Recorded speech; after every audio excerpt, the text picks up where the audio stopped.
जय श्री जगन्नाथ। आपण केबे भाबिछंती आजी आम पाखरे सबु किछि थाई मध्य आमे मन भितरु शांत नाहु काहेकि? गाड़ी टंका पैसा घर द्वार सबु जमा करुछु, हेले रातिरे शांति निद हेउ नाही। आमे निज प्रियजनक पाखरे थाई मध्य एका पड़ी जाउछु, हेले काहेकि? कारण आमे आमर मूल संस्कृति और परंपरा सहित कटि जाइछु। 16 शताब्दी अति बड़ी जगन्नाथ दास ओडिया भागवत एपरी किछि श्लोक लिखि जाइथिले, जहा आज भी आम जीवनर सबुठारु बड़ सत्य। आजिर एही वीडियो रे केवल एक साधारण वीडियो नुहे आज्ञा, यह आपणक जीवन को देखिबार दृष्टिकोण संपूर्ण बदलाई देव। ताले आसंतु मो सहित जिबा।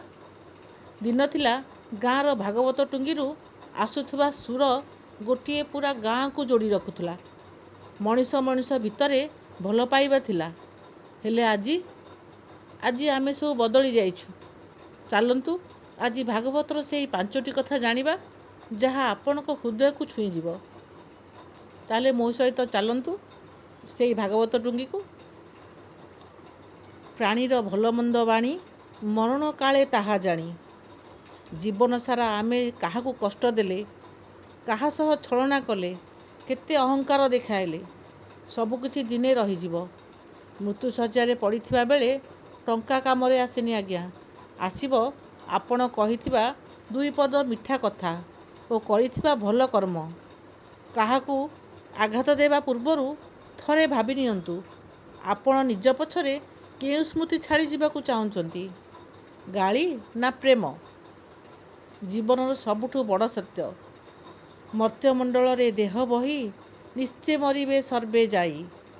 आपण केते शक्तिशाली होंतु, जेते धनी होंतु ना काहेकि, दिने ना दिने एही शरीर माटी रे मिसी जीव। तथापि आमर एते गर्व काहेकि? भाई भाई भितरे जमी पाई लड़ेई, बाप पुओ भितरे परस्पर परापर भाव काहेकि? सांगरे तो किछि आसी नथिला, सांगरे किछि भी जीवनी, तेबे यही छोट जीवन रे एते राग एते घृणा काहेकि? काहेकि एते राग, काहेकि एते घृणा?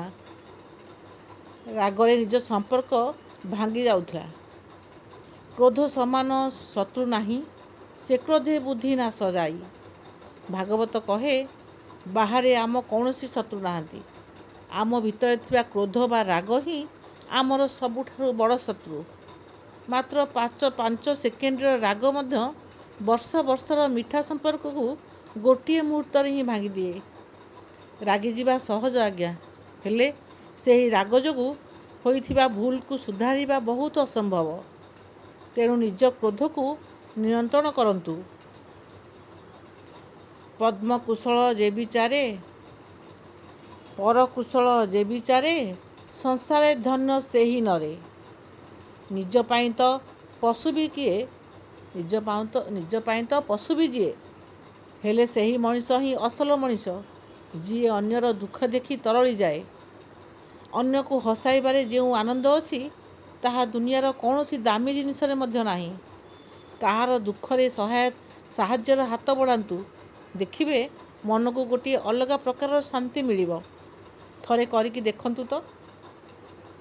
बंधुगण, भागवत केवल मंदिर बा टुंगीरे पूजा पाइबा पाई रखा जाई नाही, एहाकू आम जीवन रे आपणाइबाकू पड़िबो। आज ही निज अहंकार को छाड़ंतु, निज भूल पाई क्षमा मागी नियंतु और आपणक अप्रिय लोकों को भी भल पाइबा दियंतु। कारण काली कौन हेबो केही जानी नांती। जदि एही वीडियोटी आपणक हृदय को सामान्य भी छुई थाए, तेबे एहाकू निज आपणार लोकों सहित शेयर करंतु।